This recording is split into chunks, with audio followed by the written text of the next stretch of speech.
All right. Yeah, I had to do this. This is my own request to myself. Um, yeah, because obviously America is kind of coming out with this UFO stuff now. It shows you how much lack of trust in government I have and that the world has, because the whole time government was saying it doesn't exist, people believed it. But now I'm kind of like, why are they so keen on the UFO thing now? Um, because I'm not being funny. Um, Sprinkle Pants 165 or whatever, some stupid YouTube account was onto it before the government was. It's just I don't know, but let's just see what go on. I'm gonna try and do this whole thing today, so there'd be less music. But it's 2 hours and 19 minutes. We'll see how it goes. But yeah, let's go.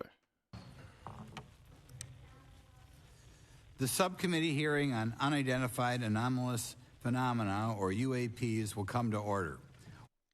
Actually, genuinely thought his name said Mr. Gotham. I was like, well, you can't trust him. Let's go. Welcome, everyone. Without objection, the chair may declare a recess at any time. Additionally, without objection, the following members are waived onto the subcommittee for the purpose of participating in today's hearing: Mr. Burchett of Tennessee, Ms. Luna of Florida, Mr. Getz of Florida, Mr. Burleson of Missouri, Mrs. Ocasio-Cortez of New York, and Mr. Ogles of Tennessee. Without objection, so ordered. For today's subcommittee hearing, both the chair and ranking member will have 10 minutes for opening remarks. We may both be giving some of those minutes to other members of our party. I'm now going to recognize myself for 10 minutes. I'm actually going to try to get out of here in about 4, and then we'll give it to some of my friends over here. Good morning and welcome to the most exciting subcommittee in Congress this week, the Subcommittee on National Security, the Border, and Foreign Affairs, for discussion of unidentified anomalous phenomenon. I'd like to thank the brave military pilots and personnel, such as the witnesses on the panel today, for sharing their stories on how they have engaged UAPs, which has brought attention to this matter. Curiosity and speculation from all walks of life have generated interest in studying what UAPs are and what threats they may pose. I will say that when I was younger in school, I read a book, a 1966 book called Flying Saucers, Serious Business, and for a while, when I was a little bit younger, I thought it was the most important issue out there. The lack of a transparency regarding UAPs, which was one of the themes of that book,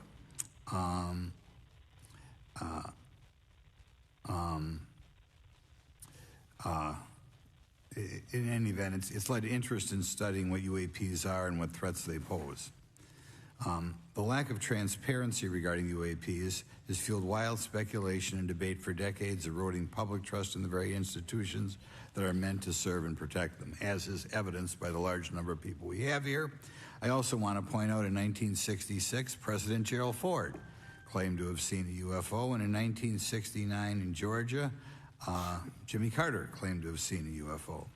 So this has led Congress to establish entities to examine UAPs. The National Defense Authorization Act of 2022 established the All-Domain Anomaly Resolution Office, or AARO, to conduct or to coordinate efforts across the Department of Defense and other federal agencies to detect, identify, and investigate UAPs.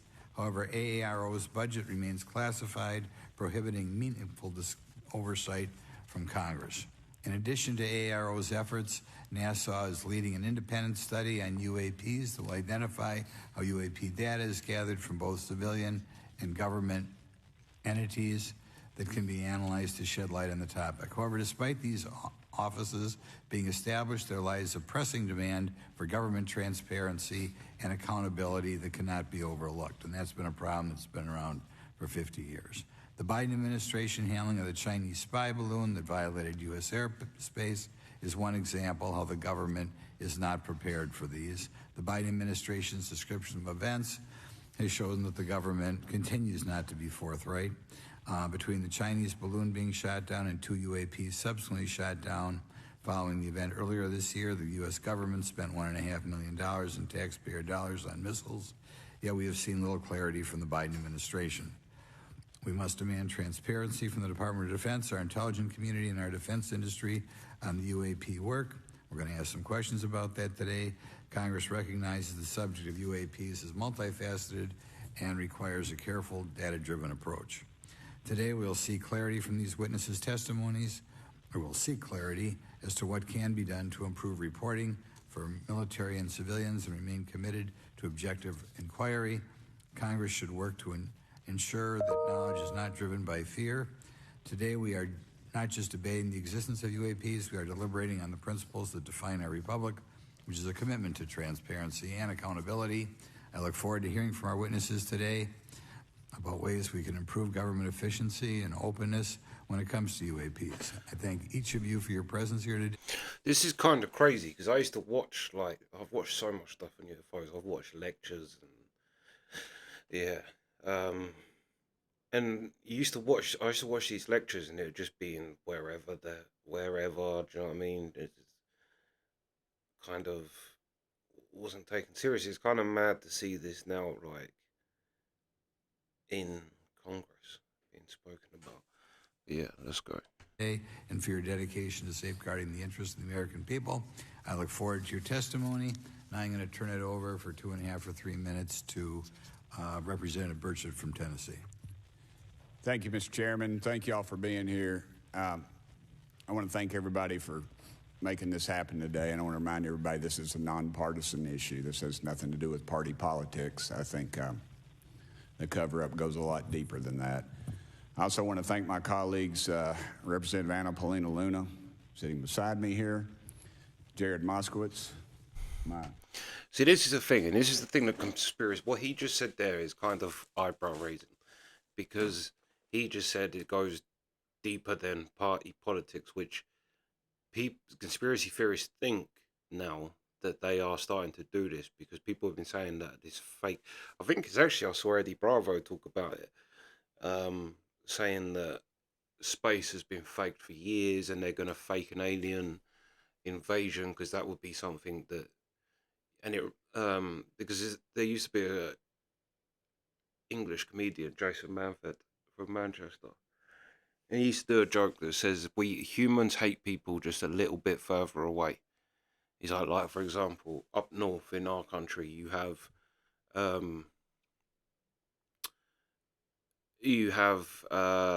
Liverpool, Manchester don't like each other. He's like, they hate each other. But if someone from London, the south, starts talking shit, well, then Manchester and Liverpool unite and go, well, we're the north, what? Then if someone in Wales starts talking shit, well, it's like, we're England. Then if someone in France starts talking shit, well, we're Britain. And then if someone from America starts talking, well, we're Europe. If someone from North Korea starts talking shit, well, we're the West. Like, we unite off of hatred of people just a little bit further away. And he says the only way there's going to be world peace if aliens invade. That was a joke he said years ago, but it's kind of what they're doing. Like, it could be just that they want a one world government and they're faking this shit. Because I don't know about this guy, but him there, definitely, look at that. If that's not the face of suspicion, it's like, have you seen this guy? He's got something in his ear that's like, if he says one wrong word, click your pen and a little dart flies out and kills him. But yeah, let's go. Friend across the aisle has an incredible mind, and I'm anxious to hear his questions. My buddy Eric. And this guy, who's this guy? And it's not in with my his dark notes eyes. Here, but Matt Gates. He's a lizard, 100%. Matt Gates, myself, him, and Luna would still be down at Eglin Air Force Base trying to get some answers. He's got an incredible legal mind. Also, I know I saw it in the crowd there, George Knapp, my buddy Jeremy Corbell. They're not witnesses, but they've provided some statements on this subject, and I seek unanimous consent to enter those statements into the record, Mr. Chairman. Without objection. Also, would like to enter in, I understand now that this is unclassified and it's public record, but as we all know, that's sometimes difficult for the public to get a hold of. A report, Defense Intelligence reference documents, Advanced Space Propulsion Based on Vacuum, Space-Time Metric Engineering, some light reading for some of our members.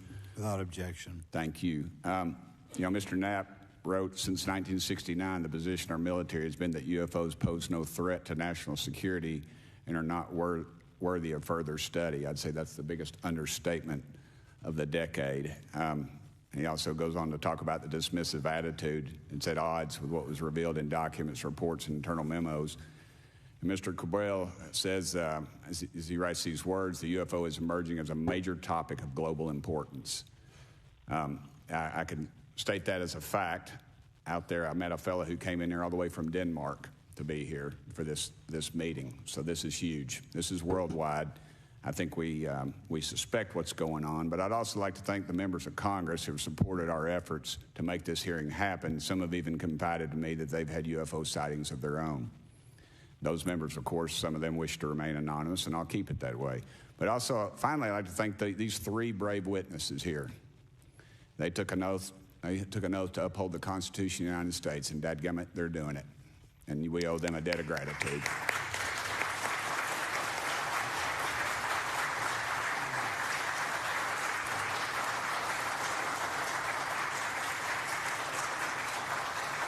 I just want to go back to, I don't think that if we are going to start acknowledging these lights in the sky as being an actual legit thing as a whole world, then they're clearly not a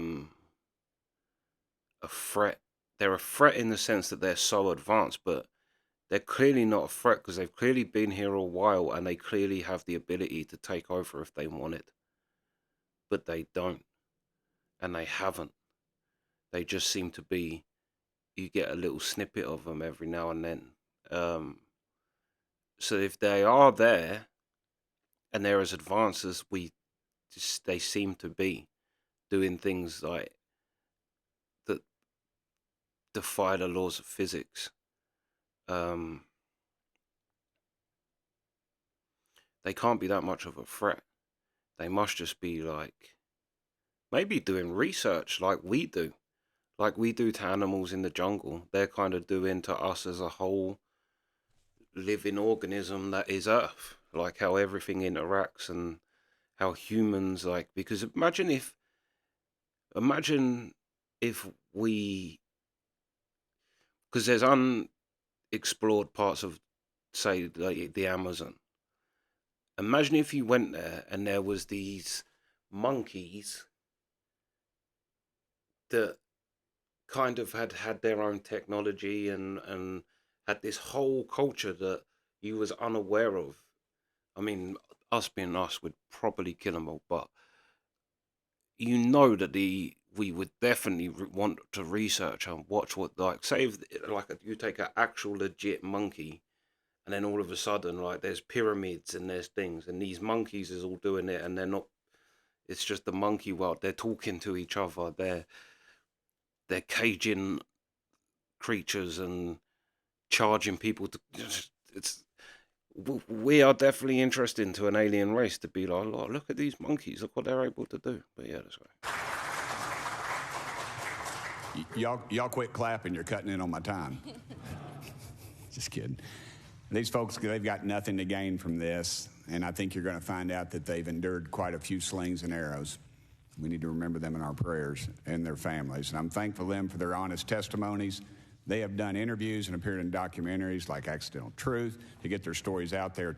And now they are all here to testify under oath for Congress. It's been so difficult to get here today. I've said, in the Baptist church, we'd say that the devil's in our way. And the devil has been in our way through this thing. We've run into roadblocks from members, from the intelligence community, the Pentagon. I proposed legislation to go in the FAA reauthorization that just said if an airline pilot has a sighting, that when he makes that report to the FAA, that it would come to Congress. But I was told that the intelligence community did not like that, and the amendment was not even heard in committee. I think it's time for this country to take back our country. We need to tell the folks at the Pentagon they work for us. Dadgummit, we don't work for them. And that's exactly the point. This is an issue of government transparency. We can't trust a government that does not trust its people. We're not bringing little green men or flying saucers into the hearing. Sorry to disappoint about half y'all. We're just going to get to the facts. We're going to uncover the cover-up, and I hope this is just the beginning of many more hearings and more people coming forward about this. And I yield back the remainder of my time. I think, is it to Representative Luna, Mr. Chairman? Or is that? Yeah, we'll call Ms. Luna for her statement. The circumstances surrounding UAPs has captivated the attention of the American people for decades, ingrained in even the minds of our nation's leaders from Jimmy Carter to Barack Obama, Hillary Clinton to Donald Trump, Marco Rubio to Chuck Schumer, John Radcliffe to National Security Council officials. Yet from Roswell, New Mexico to the coast of Jacksonville, Florida, the sightings of UAPs have rarely been explained by the people who have firsthand accounts of these situations. This is largely due to the lack of transparency by our own government and the failure of our elected leaders to make good on their promises to release explanations and footage and mountains of overclassified documents that continue to be hidden from the American people. This isn't just how I feel. In fact, the American people largely believe that the government has actively covered up the truth about UAPs. One poll in particular found that 68% of Americans believe that the government is hiding information about UAPs and not being honest about what we know about them. And from my personal experience, I believe the same thing. Another poll found that nearly half Americans believe that the federal government is doing a very bad or somewhat bad job of dealing with reports of UFO sightings. As Representative Burchett just referenced on the FAA bill that just went through, you can tell that that's exactly happening. Considering the thousands of testimonies and videos taken on people's phones and eyewitnesses' accounts made by credible witnesses such as doctors, pilots, scientists, and active duty service members, it is unacceptable to continue to gaslight Americans into thinking that this is not happening or that the potential of intelligent life forms exists other than humans. Even more alarming is the fact that these eyewitnesses are many of times service members and have no assurance that their lives will not be negatively impacted or even harmed by their experiences. In being an active duty service member working on an airfield, I've had conversations with many pilots where they were in fear of coming forward for retribution and or being taken off flight status. How do we know this? Because the government has said nothing to assure us otherwise. They have also did nothing to calm the concerns of over 20% of Americans who have reported to have seen UFOs or UAPs. We are simply told not to question the government and that the government has it under control.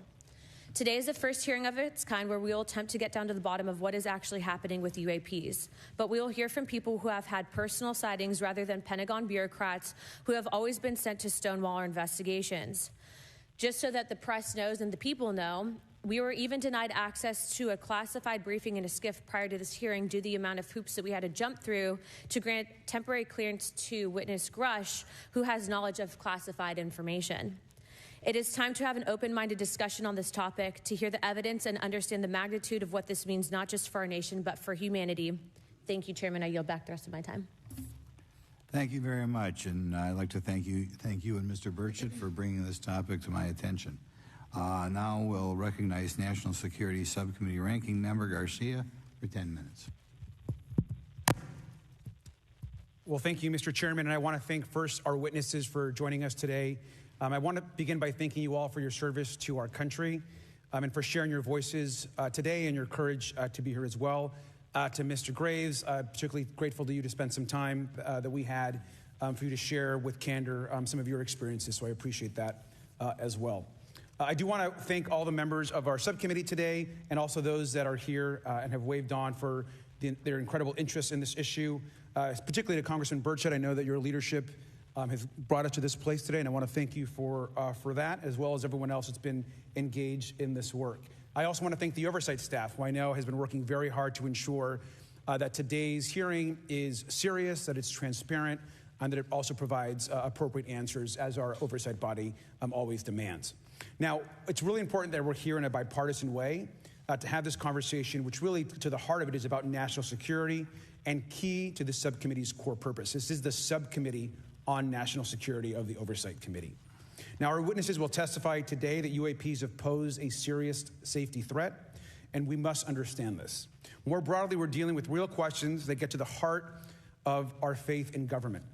Faith in our institutions, as we all know, is at an all-time low. Partisanship and alternative facts make it too easy to doubt narrative or our institutions. But this hearing will offer the public unique perspectives, building on years of reporting by both federal agencies and the independent media. Now, some of the earliest reporting on this issue was a groundbreaking 2017 New York Times report, which revealed research, as we know now, on unidentified anomalous phenomena, or as many call UFOs, by the Defense Intelligence Agency. Mr. Graves and Commander Favor's experiences with UAPs have also been documented by the public, not just by the New York Times, but CNN and many other national news outlets. Now, the Office of the Director of National Intelligence has published public reports documenting UAPs, and on June 9th, 2022, NASA announced that the agency is commissioning a study to, of course, examine unidentified anomalous phenomena. Now, the sheer number of reports, whistleblowers, and stories of unidentified anomalous phenomena should... I have a question to the Americans. Who are these guys in the background? Because there was two behind the other matey. You had the matey here that looked like he'd just been on a coke binge for 3 days and realised that he had to be there. The other guy was alright. Who's this guy? He looks like a the baddie in a superhero. Like, at night he's the bad guy in Batman, but in the day he works in Congress. That's what he looks like. He looks like, and her, she looks like she's just turned from being like a cat. Let's go. Raise real questions and warrant investigation and oversight. And that's why we are here today. Now, pilots have reported encounters for years. Now, because of the stigma around reporting these incidents, we still don't have a complete picture of actually what's going on, particularly as our witnesses will testify on the civilian side. And that is a real problem that we have today in the country. Now, it's very important that we show that Democrats and Republicans in Congress can come together in a bipartisan way to cut through misinformation and to look at the facts in a serious and thoughtful manner.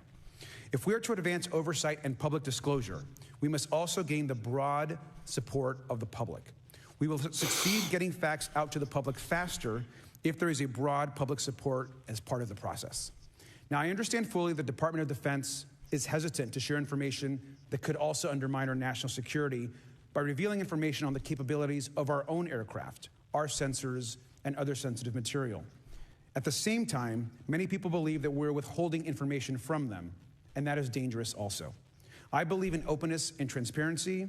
That is also the role of Congress, and I want to trust that the American people will be able to weigh the evidence and make up their own minds.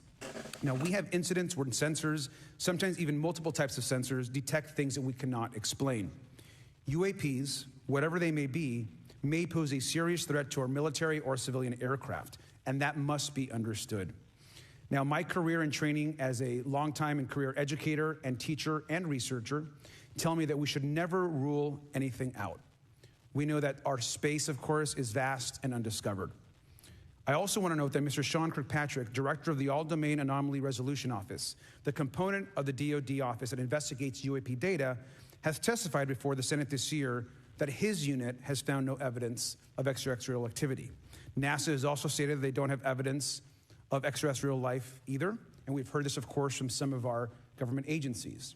And we should remind viewers and witnesses, which I think is really important, that we also cannot share classified information in public settings.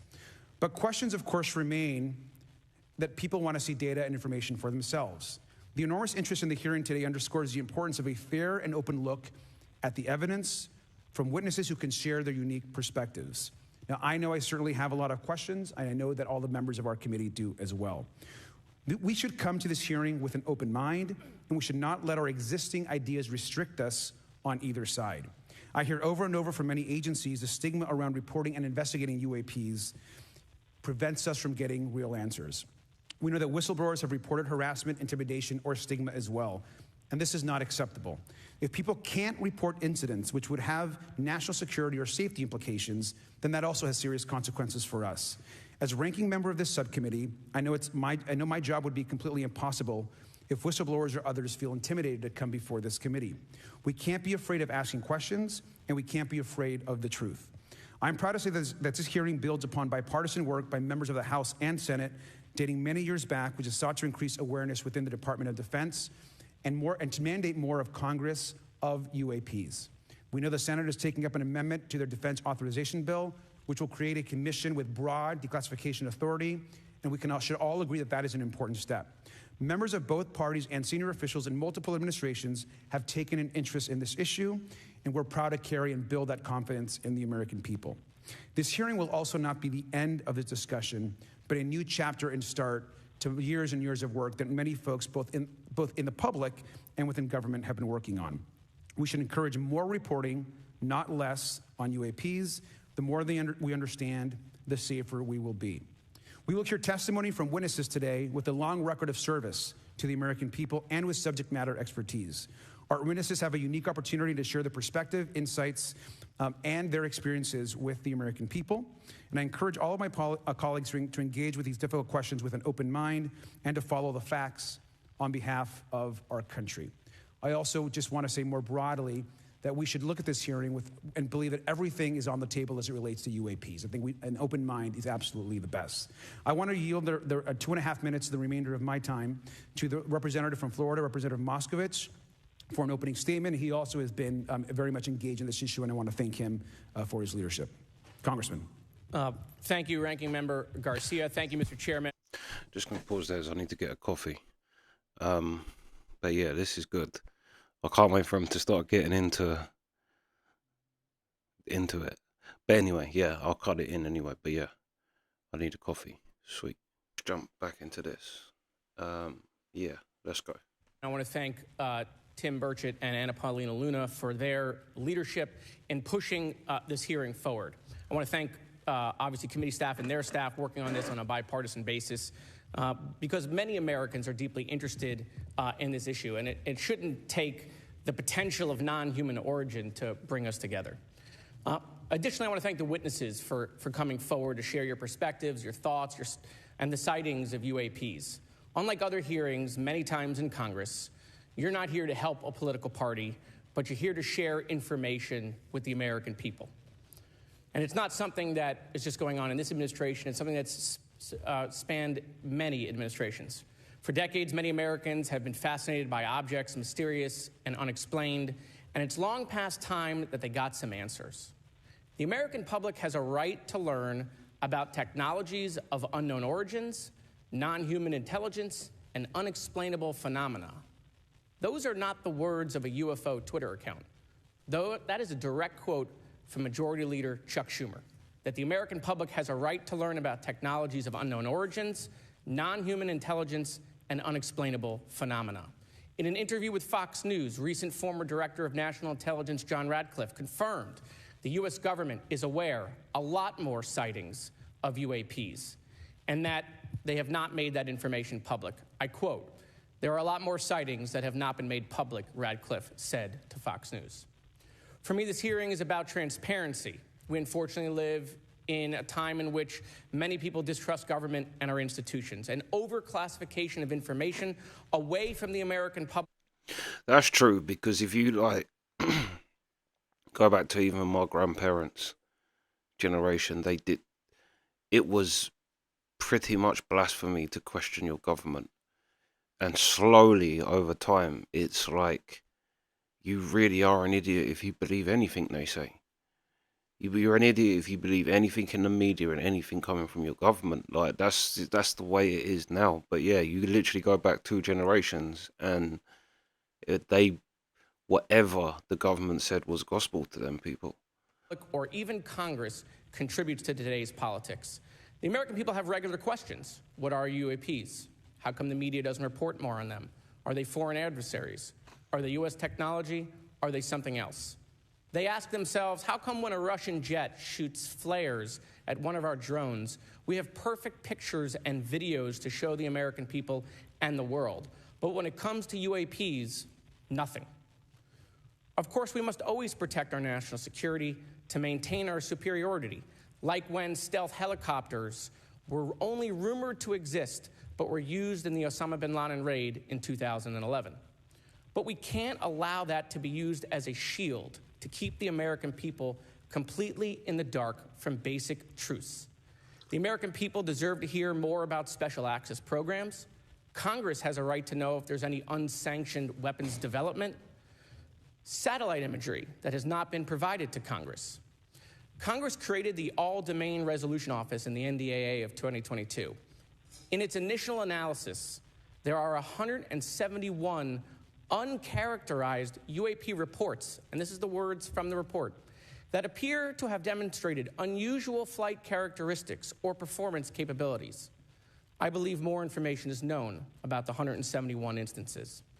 It's time for Congress to reinsert ourselves. I call on our military leaders and intelligence officials to release more information to the American people about UAPs. And to our military leaders, if there's nothing to conceal, let Congress go to Wright-Patterson Air Force Base, the Dugway Proving Ground, or even Groom Lake in Nevada. We should have disclosure today. We should have disclosure tomorrow. The time has come. Thank you, Ranking Member. Thank you, Mr. Moskowitz, and I would yield back now to our chairman. Thank you. Before we carry on, I was thinking something that's interesting. That Jordan Peterson was saying that countries need a royal family, something above a government that the government has to kind of answer to, like in our country. He said because if he basically said that the attention and atmosphere around Trump, he saw Trump getting off a plane at an airport, and he's like, just the commotion around it. And he says that's why America, the first lady is important, whereas we don't know none of our prime ministers' other halves. But and he said part of the knowing the first lady in America is due to like it's making the government a royal family kind of thing, but they're not, and you can't be the royal family and the government at the same time, and that's what he witnessed with Trump. But with something like this, Congress, I don't know quite how it works, or like, yeah, but it seems that this is kind of what was put in America to replace a royal family, something that the government is answerable to. Even if, like, for years they've just been a kind of figure or they're corruptible, it's the same as in our country. We have it's King now, isn't it? King Charles. But he really has no say. It's just a figurehead. It's kind of a tradition. It's tourism, like a lot of it. And a lot of that come from the Queen anyway, because the Queen has obviously been around for years. She goes way back.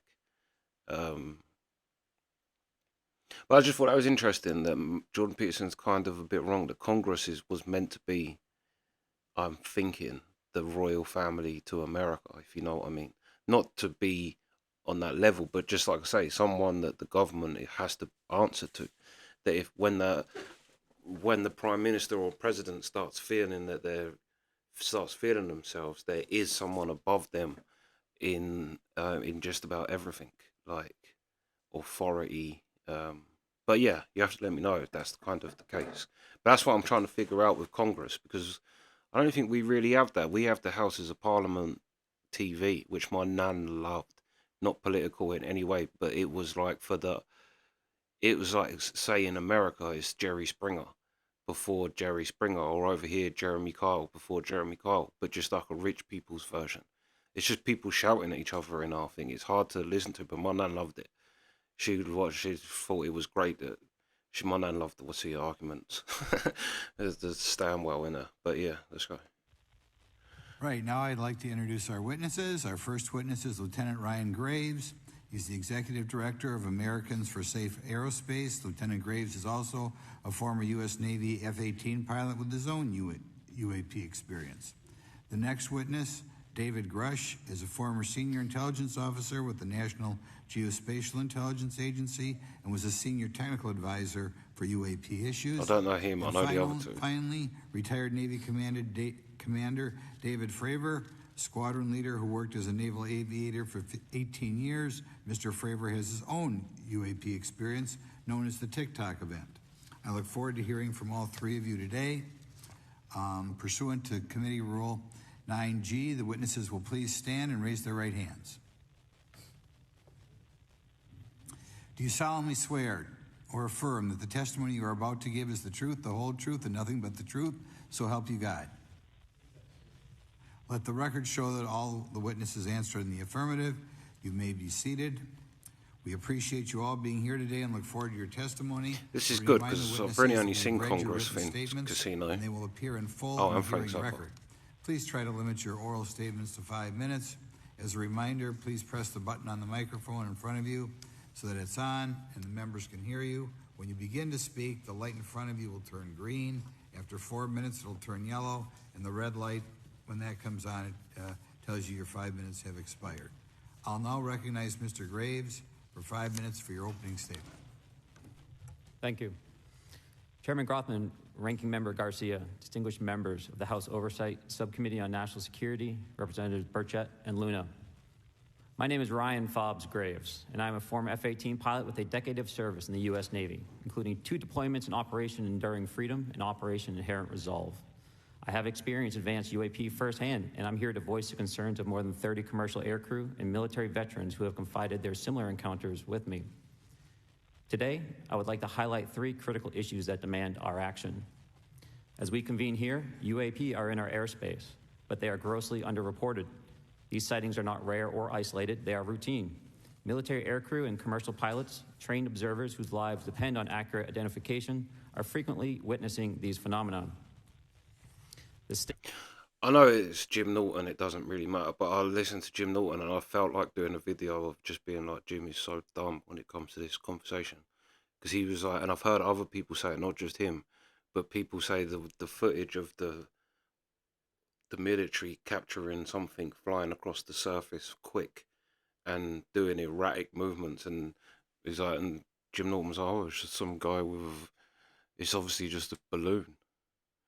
And it's like, you know that, but pilots with thousands of hours of flight experience of flying around, they know what things are. Like he just said, if anybody's going to know what something is flying around and how something flies, it's going to be a military fighter pilot. Like, they know what they're looking at, and they know what they're not, or they know what it isn't. Do you know what I mean? So yeah, I think that's kind of very obnoxious when people say, oh, it's a balloon. It's like, you douchebag sitting over there that's never even done nothing like that ever are telling these people who, like, literally it's their life to be aware of what things are flying. I just find it kind of an arrogant thing to say, oh, well, yeah, it's a balloon or something simple. It's like, because do you really think these type of people are going to be like, oh, I never thought of that? This is, yeah, no. Stigma attached to UAP is real and powerful and challenges national security. It silences commercial pilots who fear professional repercussions, discourages witnesses, and is only compounded by recent government claims questioning the credibility of eyewitness testimony. Parts of our government are aware of more about UAP than they let on, but excessive classification practices keep crucial information hidden. Since 2021, all UAP videos are classified as secret or above. This level of secrecy not only impedes our understanding, but fuels speculation and mistrust. In 2014, I was an F-18 Foxtrot pilot in the Navy Fighter Attack Squadron 11, the Red Rippers. And I was stationed at NAS Oceana in Virginia Beach. After upgrades were made to our jet's radar systems, we began detecting unknown objects operating in our airspace. At first, we assumed they were radar errors, but soon we began to correlate the radar tracks with multiple onboard sensors, including infrared systems, eventually through visual ID. During a training mission in Warning Area Whiskey 72, 10 miles off the coast of Virginia Beach, 2 F-18 Super Hornets were split by a UAP. The object, described as a dark gray or a black cube inside of a clear sphere, came within 50 feet of the lead aircraft and was estimated to be 5 to 15 feet in diameter. The mission commander terminated the flight immediately and returned to base. Our squadron submitted a safety report, but there was no official acknowledgement of the incident and no further mechanism to report the sightings. Soon, these encounters became so frequent that aircrew would discuss the risk of UAP as part of their regular pre-flight briefs. Recognizing the need for action and answers, I founded Americans for Safe Aerospace. The organization has since become a haven for UAP witnesses who were previously unspoken due to the absence of a safe intake process. More than 30 witnesses have come forward, and almost 5,000 Americans have joined us in the fight for transparency at safeaerospace.org. The majority of witnesses are commercial pilots at major airlines. Often, they are veterans with decades of flying experience.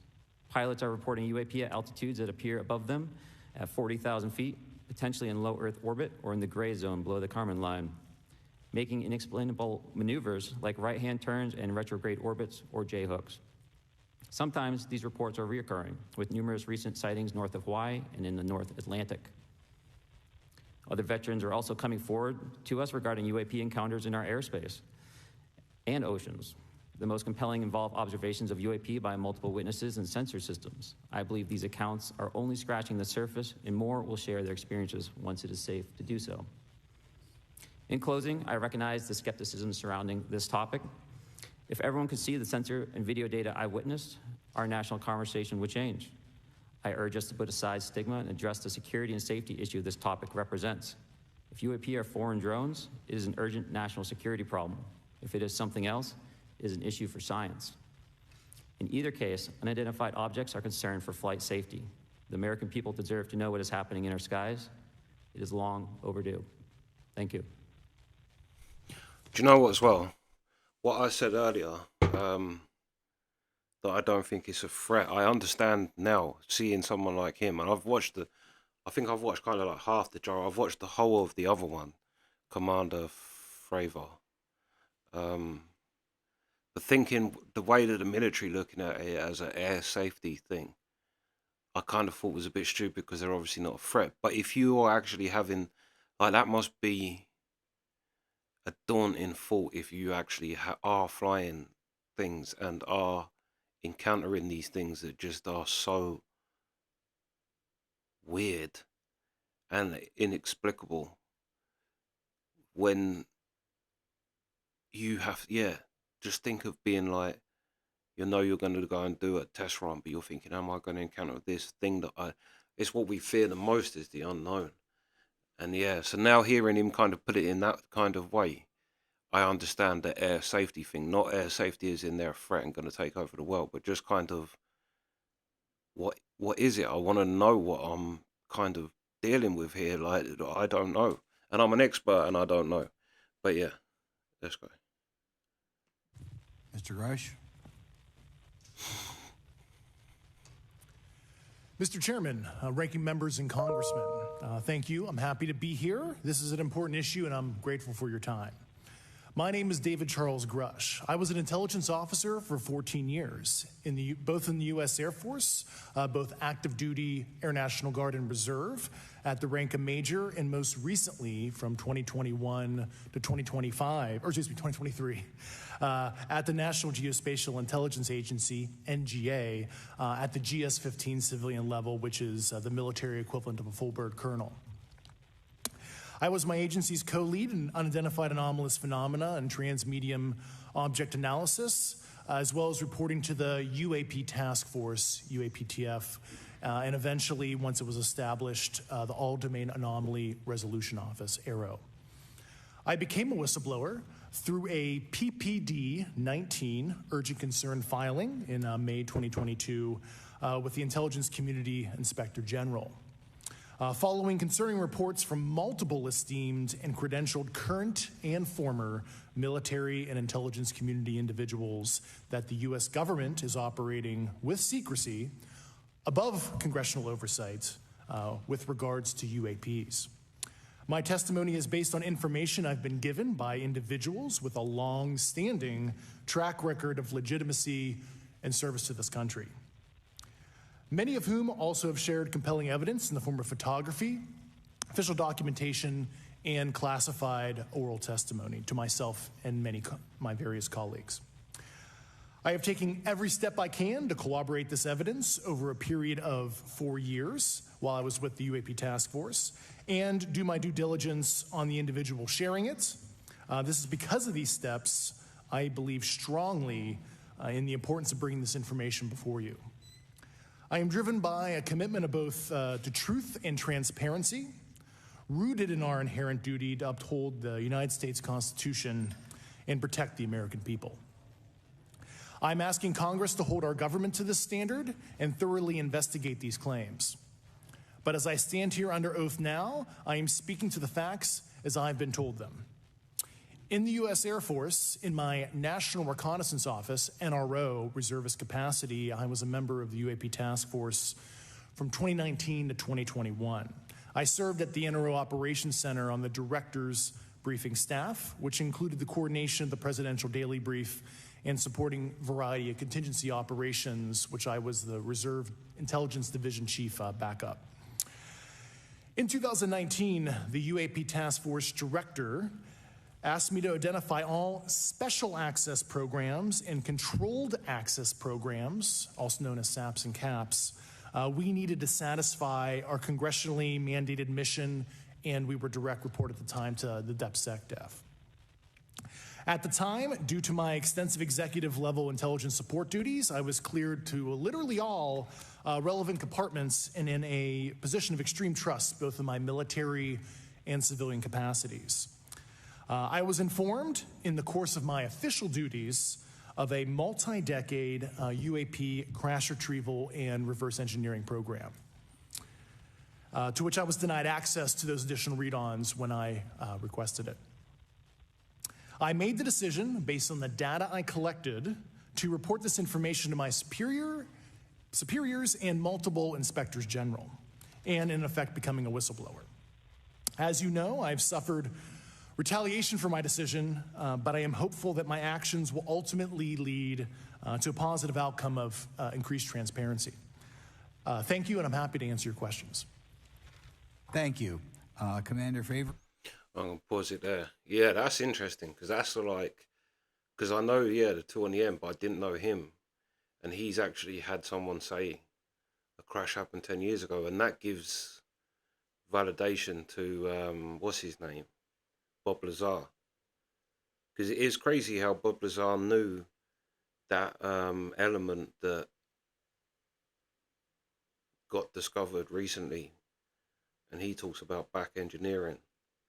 And even how I remember hearing Bob Lazar talk about it on Joe Rogan, but I remember just thinking, like, of course, that's why, like how he said, it's all compartmentalized. So you have people that have a knowledge of this doing this, and people doing different things on the craft, and none of them are allowed to communicate with each other. And like Bob Lazar said, it really limits your research, because it'd just be good to be able to talk to other people, but you're not allowed. And it kind of makes sense that they would do that. So yeah, like what he just said there kind of gives some credit to that, because Bob Lazar was saying it way before, and he's kind of stuck to the same story as well. I know people kind of think he's bullshitting, but I don't know. But anyway, yeah, 2 seconds, I'll be back for Commander Fravor. 2 seconds. Right? Yeah. We're on Commander Fravor now. I do know his thing. I'm really interested on the middle guy. Grush, or whatever his name was. With the back engineering. I want to hear more on his thing. But yeah, starting now to get into the like juicy bits. But yeah, let's go. Fravor? Thank you. Thank you, Mr. Chairman, Congressmen, Congresswomen. I want to first thank you for the invitation to speak to the committee on the UAP topic that has been in the news for the past 6 years and seems to be continuing to gain momentum. As you know, my name is David Fravor. I'm a retired commander in the United States Navy. In 2004, I was a commanding officer of Strike Fighter Squadron 41, the world-famous Black Aces. We were attached to Carrier Wing 11, stationed on board the USS Nimitz, and had begun a 2-month workup cycle off the coast of California. On this day, we were scheduled for a 2v2 air-to-air training with the USS Princeton as our control. When we launched off Nimitz, my wingman was joining up. We were told that the training was going to be suspended and we were going to proceed with real-world tasking. As we proceeded to the west, the air controller was counting down the range to an object that we were going to, and we were unaware of what we were going to see when we arrived. The controller had told us that these objects had been observed for over 2 weeks, coming down from over 80,000 feet, rapidly descending to 20,000 feet, hanging out for hours, and then going straight back up. For those who don't realize, above 80,000 feet is space. We arrived at the location at approximately 20,000 feet, and the controller called merge plot, which means that our radar blip was now in the same resolution cell as the contact. As we looked around, we noticed that we saw some whitewater off our right side. It's important to note that the weather on this day was as close to perfect as you could ask for off the coast of San Diego. Clear skies, light winds, calm seas, no whitecaps from waves. So the whitewater stood out in a large blue ocean. All 4 of us, because we were in F-18Fs, so we had pilots and Wizzo in the back seat, looked down and saw a white tic-tac object with a longitudinal axis pointing north-south and moving very abruptly over the water like a ping-pong ball. There were no rotors, no rotor wash, or any sign of visible control surfaces like wings. As we started clockwise towards the object, my Wizzo and I decided to go down and take a closer look with the other aircraft staying in high cover to observe both us and the Tic Tac. We proceeded around the circle about 90 degrees from the start of our descent, and the object suddenly shifted its longitudinal axis, aligned it with my aircraft, and began to climb. We continued down another 270 degrees, nose low, where the Tic Tac, or we considered 270 degrees to where, and we went nose low to where the Tic Tac would have been. Our altitude at this point was about 15,000 feet, and the Tic Tac was about 12,000. As we pulled nose onto the object, within about a half mile of it, it rapidly accelerated in front of us and disappeared. Our wingmen, roughly 8,000 feet above us, lost contact also. We immediately turned back to see where the whitewater was at, and it was gone also. So as we started to turn back towards the east, the controller came up and said, "Sir, you're not going to believe this, but that thing is at your cap point, roughly 60 miles away in less than a minute. You can calculate the speed." We returned to Nimitz. We were taking off our gear. We were talking to one of my crews that was getting ready to launch. We mentioned it to them, and they went out and luckily got the video that you see, that 90-second video.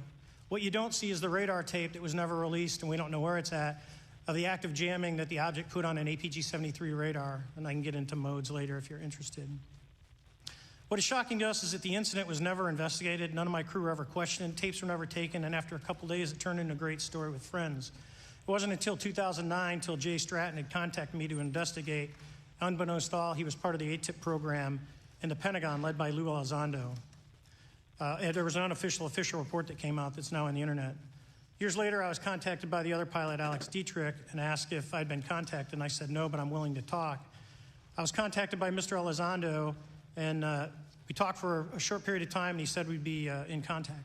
A few weeks after that, I was made aware that Lou had left the Pentagon in protest and joined forces with Tom DeLonge, Chris Mellon, Steve Justice, and others to form Two Stars Academy, an organization that pressed the issue with leading industry experts and U.S. government officials. They worked with Leslie Kean, who is present today, Ralph Blumenthal, and Helene Cooper to publish the articles in the New York Times 2017 New York Times, and it removed the stigma on the topic of UFOs, which is why we're here today. Those articles open the door for the government and public that cannot be closed. It has led to an interest from our elected officials who are not focused on little green men, but figuring out where these craft are, where they're from, the technology they possess, how do they operate. It also led to the Whistleblower Protection Act and the NDAA. There are multiple witnesses coming forward to say that have firsthand knowledge, and Mr. Grush just covered that. What concerns me is that there's no oversight from our elected officials on anything associated with our government processing or working on craft. Believe not from this world. This issue is not a full public disclosure that could undermine national security, but it is about ensuring that our system of checks and balances works across all work done in the government using taxpayer funds. Relative to government programs, even unacknowledged WAVE programs have some level of oversight by the appropriate committee members in the House and Senate, and this work that is said to be occurring from whistleblower testimonies should not be exempt. In closing, I would like to say that the Tic Tac object we engaged in 2004 was far superior to anything that we had on time, have today, or are looking to develop in the next 10 years. If we in fact have programs that possess this technology, it needs to have oversight from those people that the citizens of this great country elected in office to represent what is best for the United States and best for the citizens. I thank you for your time. Thank you very much. Thank you very much. I know it's very difficult for all of you, all you've done in the past to try to illuminate this issue. Call on myself first for some questions. I'm going to start with Mr. Graves. Are pilots that you interact with as part of your organization, do you feel adequately trained and briefed on how to handle encounters with UAPs? No. Right now, military witnesses to UAP have limited options for reporting UAP. But more concerning is that commercial aviation sector has not adapted to the lessons that the military has implemented. The military and Department of Defense has stated that UAP represent a critical aviation safety risk. We have not seen that same language being used in the commercial markets. They are not acknowledging this risk. Okay. What steps do you think you have to be taken to improve a pilot's UAP reporting, be it military or commercial? Right now, we need a system where pilots can report without fear of losing their jobs. There is a fear that the stigma associated with this topic is going to lead to professional repercussions, either through management or perhaps through their yearly physical check. So having a secure system, reducing the stigma, and making this information available through the public is going to reduce the concerns that aircrew have. Could you just give me a little idea of the degree to which reports in the past are not made public right now? Well, I don't think there has been a proper reporting system to gather those reports and thus not report them. So to answer your question, I think there is a dearth of data due to the fact that the reporting has been limited up to this time.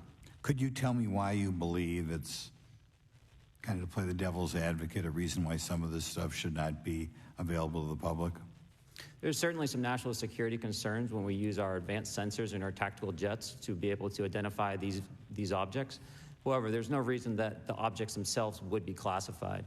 I would be curious to see how the security classification guideline actually spells out the different nuances of how this topic is classified from the perspective of UAP, not national security. I'll give you a follow-up on that. Assuming that there are reasons why not all this should be made public, this has been around for a long period of time. Can any of the three of you think of any reason why anything related to UAPs, say 15 years and back, should not be immediately made public? I think one of it is acknowledging a vulnerability, both from a collection and I'll just say a countermeasure perspective. So it's that we haven't cracked for many years. Yeah. Even say 20 years back. Is there any reason why, when you go back that far, things shouldn't be made public? Unless it shows a specific national security vulnerability as it relates to a weakness in a particular defense system. Okay, Mr. Fravor, the TikTok incident that you were engaged occurred in 2004. What kind of reporting took place after that incident? None. We had a standard debrief where the backseaters went down to our carrier intel center and briefed what had happened, and that was it. No one else talked to us, and I was in the top 20 in the battle group. No one came. The captain was aware, the admiral was aware, nothing was done. Did your commanding officers provide any sort of justification? No, because I was the commanding officer of the squadron, so no. Was this incident the only UAP event that you encountered while you were a pilot? Yes, it was. Okay. This is for any one of you. Based off of each of your experiences and observations, do you believe UAPs pose a potential threat to our national security? Yes, and here's why. The technology that we faced was far superior than anything that we had, and you could put that anywhere. If you had one, you captured one, you reverse engineered it, you got it to work, you're talking something that can go into space, go someplace, drop down in a matter of seconds, do whatever it wants, and leave, and there's nothing we can do about it. Nothing. Okay. You two? Well, I would also like to add, from a commercial aviation and military aviation perspective, we deal with uncertainty in our operating space as a matter of our professional actions. Identifying friend from foe is very important to us. And so when we have unidentified targets and we continue to ignore those due to a stigma or a fear of what it could be, that's an opening that our adversaries can take advantage of. What steps should be taken to better understand and respond to UAP encounters in the interest of national security? There needs to be a location where this information is centralized for processing, and there needs to be a two-way communication loop so the operators on the front end have a feedback and can get best practices on how to process information, what to do, and to ensure that their reporting is being listened to. Right now, there is not a lot of back and forth. Mr. Grush, in your complaint to the intelligence community inspector, Inspector General, you claim that you believe information is being hidden. What kind of information do you think was hidden, and do you think it should remain hidden? Yes, I can speak to that very briefly in unclassified manner. As you know, the preponderance of my complaint was classified to the intelligence communities. Both material acquisition and exploitation activity, also baselining the UAPs, but not sharing it with intelligence professionals that are actually doing step briefs to pilots, that kind of information. Yeah. Okay. Thank you very much. Now we'll go to Mr. Garcia. Thank you. Again, thank you all for your service and for testifying today. Yeah, we'll pause it. I want to just talk about the UAPs as we'll go to 44. I remember 44. Yeah, I'll carry on with this later. But yeah, this is good. And respect to... Because that was some real... I just love as well, as a side note, but isn't it a great time that we live in? Because up until like this point with the internet, I'd have never got to see this. Very few Americans would have probably watched it. No one really would have known. And I think even this video itself only had like 500,000 views. not even like just under like 4.9 something, I think. But yeah, it is crazy that now we live in a world where I can watch this. But yeah, as well, that thing where Commander Fravor said that was some real like open shit he said about the whatever technology it is so advanced that we can't do nothing. We can't do nothing about it. It seems to be able to go to space, drop down, hover, like it just does what it wants basically, and there is nothing we can do about it. That's some real kind of making a country look vulnerable. But it's not just this is what I mean as well, because there's something the other mate he said is that if the military that are encountering these things report it and then it just goes nowhere, you kind of want, like he said, if you have a centralized thing that literally deals with that complaints from the military or reports from the military about this type of thing, you then have and you bring them all together and you look at them all as a whole. You can then kind of start to research what it is like and see things that are in common, things that aren't.